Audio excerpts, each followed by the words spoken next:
m'appelle Jenny Cosgrove et je travaille avec la commission du district d'aménagement. Je travaille comme urbaniste principal avec la commission d'aménagement du Grand-Moncton. Je suis heureuse d'être avec vous pour vous mettre à jour sur le projet de Plan Moncton. Ce que nous avons à l'ordre du jour ce soir, je vais vous donner un survol bref sur le travail que le comité a fait au cours des derniers mois. Et comme le conseiller Henderson l'a mentionné, une grande partie de ceci, c'est de voir, de vérifier s'il était ici qui ont participé à autre chose. Donc là, je vais peut-être prendre quelques minutes pour parler un petit peu de Plan Moncton. Plan Moncton, c'est un projet qui va mettre à jour le plan municipal de Moncton. Et ce plan a établi une vision à long terme pour l'aménagement futur de notre ville. Cela va influencer comment et où l'aménagement a lieu, en établissant les buts, les objectifs de la ville et en établissant les politiques d'aménagement de la ville. Et ces politiques du plan municipal vont influencer d'autres arrêtés utiles à la ville, par exemple les arrêtés de zonage ou du centre-ville, etc. Donc c'est un document guide dont les autres arrêtés prendront l'essence. Et des documents de politique, en fait, en fin de compte, élaborent les priorités importantes de la ville, sociale, économique, etc. Le plan Moncton, c'est notre plan de la communauté. Le comité Plan Moncton, dont des membres sont ici, a été nommé par le conseil municipal pour travailler avec la commission en proposant un nouveau plan au conseil municipal. Et le processus d'élaborer ce plan, en fait, compte énormément sur l'apport de la collectivité, aussi bien des conseils techniques de la ville et des départements différents. Ce processus a commencé plus tôt cette année lorsque le comité a demandé aux habitants de Moncton d'aider à élaborer une vision de Plan Moncton. Nous avons été très heureux de voir la réponse que nous avons eue et par l'intermédiaire de plusieurs activités tenues, les habitants de Moncton de tous les âges et de tous les enseignants ont partagé leurs priorités sur la façon dont la ville doit se développer à l'avenir. Et pour ceux qui ont participé aux portes ouvertes que nous avons tenues, au début de ce processus, une des choses que nous avons faites, c'est que nous avons demandé aux gens de se sentir vraiment libres de nous dire leurs idées sur des petites feuilles volantes, autocollantes. Nous n'étions pas sûrs exactement comment tout cela allait se dérouler, mais en fait, nous avons reçu des milliers d'idées de la communauté par l'intermédiaire de ce processus et par le site web aussi en ligne. Donc, ce que nous avons fait avec tous ces renseignements, nous les avons regroupés en thèmes et nous avons donné ces renseignements aux membres du comité. Au cours de leur discussion, aux réunions, ils avaient aussi avec eux ces idées-là qui nous venaient de la collectivité. Comme je l'ai mentionné, il y a aussi une activité de vision au Théâtre Capitole. C'était l'occasion de se réunir en tant que collectivité et de commencer à discuter de principes d'aménagement, de priorités à un niveau assez élevé, mais des principes très importants. Par exemple, nous parlions de nos valeurs. Toute la consultation qui a eu lieu, en fait, est en sommaire dans un rapport que nous avons présenté au Conseil au mois de juin. Et ce rapport, en fait, est disponible sur le site web du projet, planmoncton.ca. Si vous n'avez pas eu l'occasion d'aller sur le site, allez-y, c'est intéressant.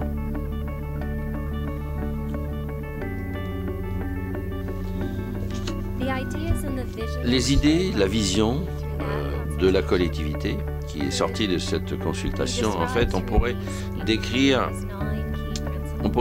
par ces principes, avec ces 9 principes, c'est-à-dire le respect de la nature, centré sur les gens, reconnaître les besoins divers de la collectivité et penser à ces gens qui sont les plus vulnérables de notre collectivité. Un des concepts dont nous avons parlé souvent, c'est la notion de planification pour une personne de 8 ans et une personne de 80 ans. C'est quoi la vie pour ces deux individus-là différents?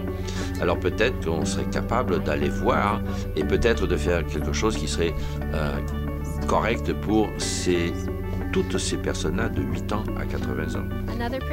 Un autre principe à avoir avec la célébration et l'unicité de notre collectivité, de préserver notre histoire et aussi de penser de notre unicité et aussi de penser à ce que sera notre avenir.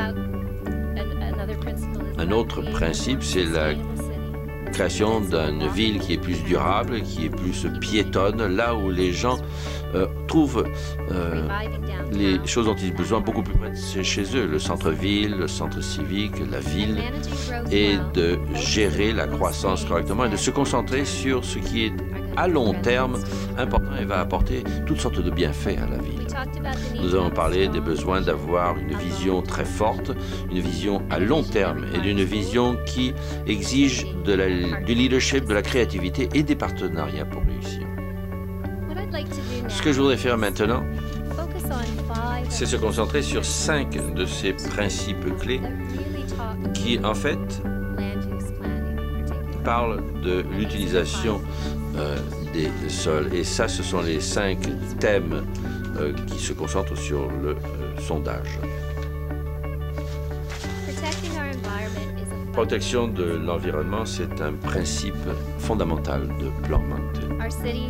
Notre ville est constituée d'un système de réseaux de bassins hydrographiques et la province, en fait, est responsable de la protection environnementale, mais la ville joue un rôle important aussi en s'assurant que, par exemple, les réservoirs de Turtle Creek et de McLaughlin, les réservoirs sur lesquels nous dépendons pour notre eau potable, que ces régions sont saines et durables.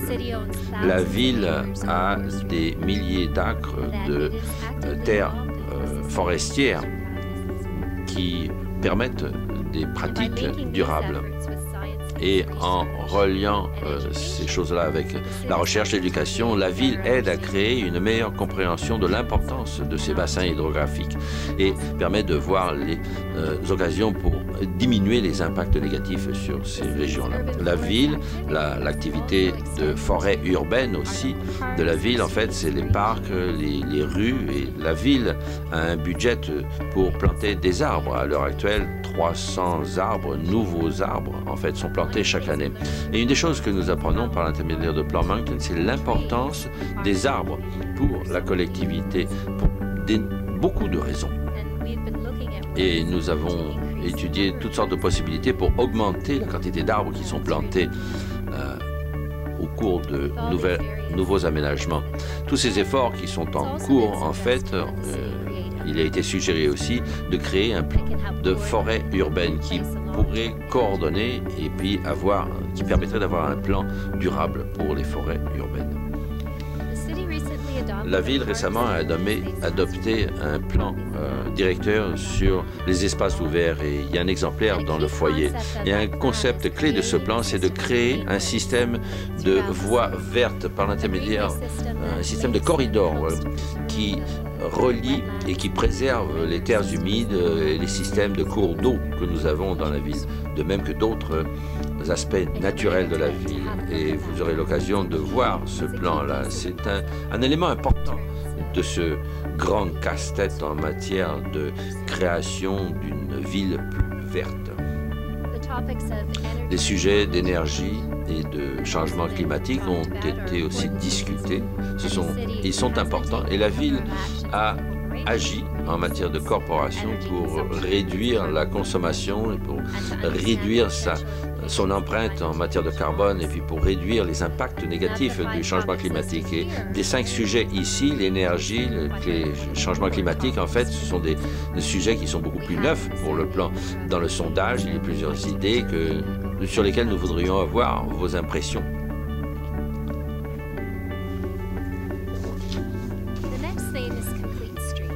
Le thème suivant, c'est les rues complètes. C'est pour tout le monde, ça. Les gens les cyclistes, les piétons, les personnes servant de poussettes, de fauteuils roulants. Donc, c'est vraiment fondamental pour la communauté. Le transport, enfin, a été le deuxième élément qui a été mentionné. Quand j'ai mentionné que les gens avaient le temps d'écrire, qu'ils pouvaient avoir l'occasion d'écrire tout ce qui leur passait par la tête sur ça, en fait, le transport en commun a été le deuxième élément qui a reçu le plus de commentaires. Et nous avons appris à quel point c'était important pour énormément d'habitants de la ville et aussi à quel point ça va être important à l'avenir. La ville va s'attaquer à un plan directeur des transports. Elle a déjà un plan des transports. Elle en a un depuis les années 70 et c'est un plan des 3 collectivités qui a été mis à jour tous les 10 ans. À l'heure actuelle, il y a 10 ans. Donc, il doit y avoir une révision. Donc, ce projet probablement va commencer l'année prochaine et va jouer un rôle très important en matière d'aller de l'avant sur toutes sortes d'idées que nous avons entendues au cours du plan Moncton. La ville a a commandé un rapport en 2010 surnommé le rapport Dillon qui a présenté un certain nombre de recommandations en matière de planification. Et nous nous concentrons sur le plan Moncton. C'est ce que nous pouvons faire pour faire en sorte que ça marche mieux pour la ville. Une des idées, c'est que nous pouvons commencer à structurer notre ville un petit peu mieux en matière de transport en regardant nos centres et nos corridors. Les centres, c'est les endroits où il y a les gens qui gravitent dans ces coins-là. Et les corridors sont des corridors qui relient ces différents centres. Et comment est-ce qu'on commence à planifier et aménager ces centres pour les transports? Beaucoup de villes commencent à encourager les logements pour faire en sorte que les transports soient beaucoup plus efficaces. Donc, il y a beaucoup plus de personnes qui prennent les mêmes circuits, il y a plus de services, les services sont meilleurs, ce genre de façon de faire. Et ceux qui planifient cela étudient la conception des villes, des rues pour faciliter les transports, mais aussi ils se concentrent sur la conception aussi pour les piétons. Il est raisonnable pour une personne de marcher 5 minutes, par exemple, pour aller à un arrêt de transport en commun. Et plus c'est aisé et plus l'environnement est agréable, plus ce sera facile pour la personne de se prévaloir du transport public. Donc, la conception urbaine et la stratégie en matière de transport, il y a un plan aussi dans le foyer. C'est quelque chose qui relie tous ces corridors de la ville. Et ces deux éléments, en fait, en matière de conception urbaine et de planification en matière de transport sont vraiment importants et se relient très facilement avec la planification de transport. En dernier lieu, faisant partie du plan Moncton, le projet, d'un point de vue de transport aussi, nous avons aussi regardé au réseau routier de la ville. Et Stéphane Thibaudot, qui travaille avec la génierie, le département d'ingénierie, nous aide à comprendre comment le réseau pourrait être amélioré pour l'avenir. Il y a une carte dans le foyer si vous êtes intéressé à discuter de ce genre de réseau routier pour l'avenir. Les quartiers complets, c'est le prochain thème. Et en tant que comité, nous avons passé pas mal de temps à parler des quartiers, parler de comment ces quartiers sont uniques à Moncton et aussi comment nous pouvons planifier et aider nos quartiers à s'adapter à l'avenir afin de respecter les besoins de notre collectivité. Les quartiers sont continuellement en train de s'adapter, de se modifier. Donc, comment est-ce qu'on fait cela pour que ça rapporte le plus de bienfaits à la collectivité? Nous avons entendu à quel point la collectivité est fière de ces quartiers, mais nous avons appris aussi qu'il y a possibilité d'amélioration. Nous savons que la démographie de la ville change et va changer très rapidement. Nous en avons entendu beaucoup de la part des aînés de notre ville et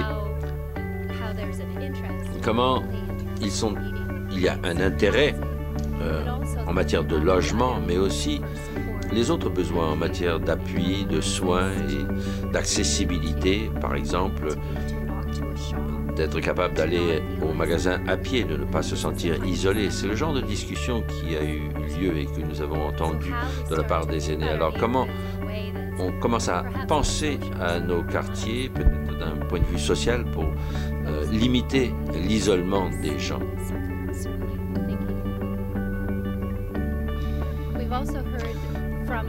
Nous avons entendu parler de la part des familles, comment les quartiers pourraient peut-être respecter un petit peu plus leurs besoins. J'ai assisté à un atelier dans le Nord-Ouest où les habitants voudraient avoir un nouveau centre communautaire. Là. Et au cours de cet atelier, les gens disaient à quel point il était important pour ce centre, pour que ce centre soit bien placé, donc accessible à une majorité de personnes qui pourraient y aller à pied, en vélo, etc. Donc ce genre de conversation par rapport aux lieux de rencontre dans les quartiers, là où il y a une identité et un point focalisant, c'est un thème en fait que nous avons entendu souvent. La commission du district d'aménagement a des fonds pour faire de la consultation sur la question de logement abordable. Et on a eu l'occasion de rencontrer toutes sortes de groupes intervenants qui essayent d'offrir des logements qui sont quelquefois difficiles à obtenir. Et nous en avons appris beaucoup en matière de défis qu'ils ont en matière de logement. Mais ils ont soulevé aussi d'autres besoins pour les familles. Par exemple, il y a des familles qui ne peuvent pas faire participer leurs enfants à des programmes récréatifs. Donc, comment concevoir des quartiers, comment créer des espaces ouverts et des occasions pour les jeunes qui ne sont pas nécessairement coulés dans un programme rigide, etc., mais qui pourraient faire participer à des activités au sein du quartier. Nous avons parlé de l'importance de la conception des quartiers en matière de parcs, en matière des écoles et d'autres établissements qui, dans un quartier, en fait, sont importants en matière de réunion et de vie active et d'éducation. Alors, en parlant de tous ces quartiers et de conception, comment est-ce qu'on planifie, comment est-ce qu'on fait en sorte que les quartiers s'adaptent? Et en tant que comité, nous avons parlé de l'importance de processus de planification des quartiers, des processus qui existent dans des quartiers existants où nous pourrions, avec les résidents, trouver ce qui est important localement, comment ils voudraient voir leur quartier avancer. Et pour des régions vertes, les nouvelles régions qui sont en train de se développer, et là où il n'y a pas de population encore, comment est-ce qu'on établit cela? Quel genre de vision est-ce qu'on peut avoir pour cette collectivité, pour s'assurer qu'il y a des parcs, des espaces ouverts aux bons endroits, qu'il y a des systèmes de sentiers, qu'il y a des points de rencontre. On a commencé à parler de comment offrir différentes sortes de logements. Donc le concept d'explorer peut-être un petit peu plus la notion de développement de nouveaux quartiers.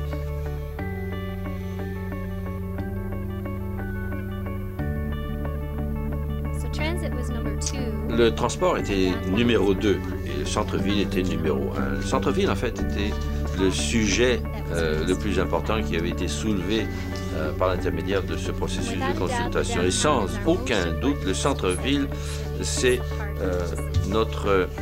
le cœur de la ville, c'est l'aspect, ce qu'il y a de plus important. Ça n'a pas pris longtemps, les gens revenaient toujours au centre-ville.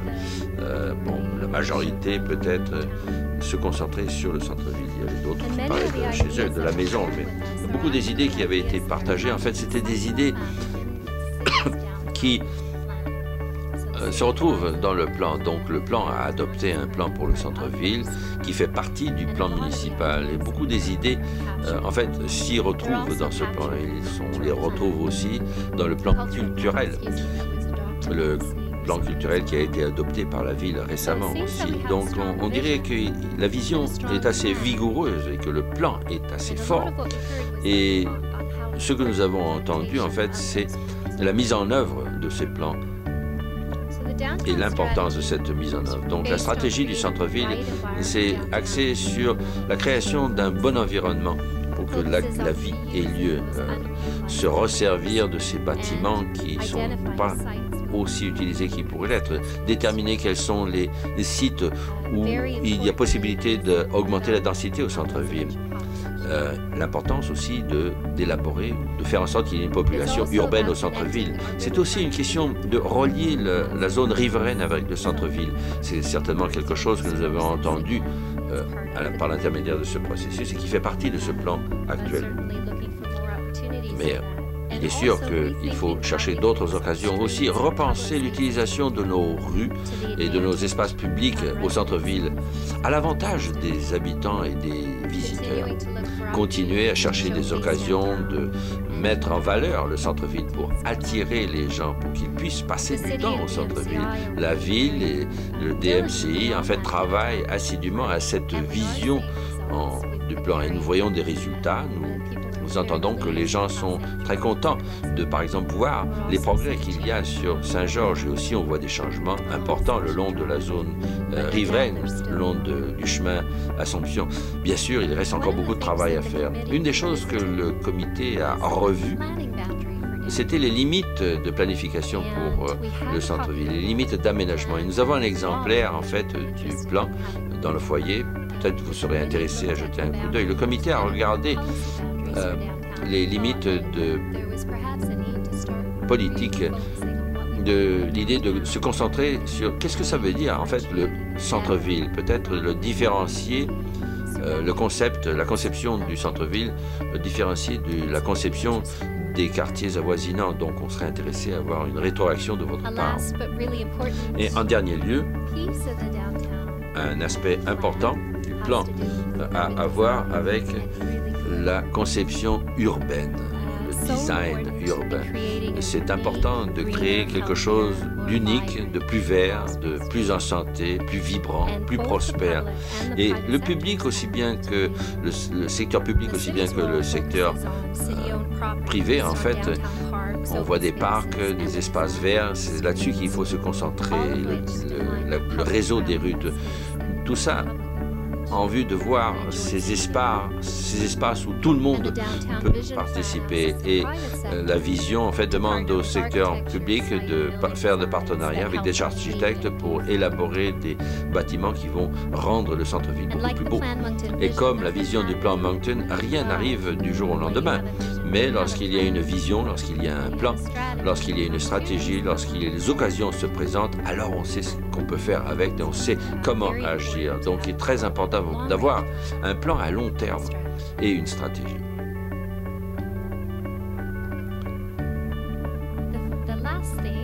Le dernier thème, on appelle ça une densité équilibrée, c'est-à-dire gérer la croissance. Et une importante partie de Plan Moncton, c'est justement comment gérer la croissance d'une façon plus durable, s'assurer qu'il y a les ressources adéquates et la capacité de rendre notre population durable pour l'avenir. Et comme la plupart des villes, nous apprenons qu'une ville plus compacte, en fait, est une ville qui est beaucoup plus durable à long terme.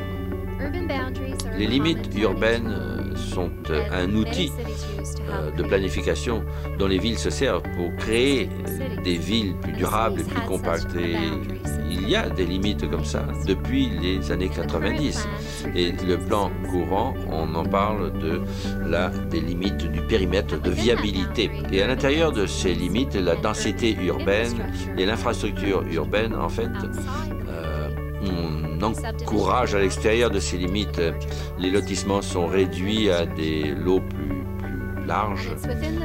Et c'est à l'intérieur des limites de ce périmètre de viabilité qu'on s'assure que l'infrastructure est en place, suffisante pour les besoins. Nous prévoyons que la population de Moncton va continuer de croître de environ 19 000 personnes d'ici 25 ans. Et notre travail d'antécédent, on regarde les réserves de terre à l'intérieur du périmètre de viabilité et il y a assez de terre à l'intérieur de ce périmètre pour accommoder notre croissance d'ici 25 ans. Si nous sommes capables de nous servir de ces terres d'une façon efficace, alors la réserve va durer plus longtemps et nous serons capables de nous servir bien mieux de ces actifs, de ces atouts que nous avons. Donc 5 grands sujets, 5 grands termes et beaucoup d'idées qui sont reliées à chacun de ces grands thèmes.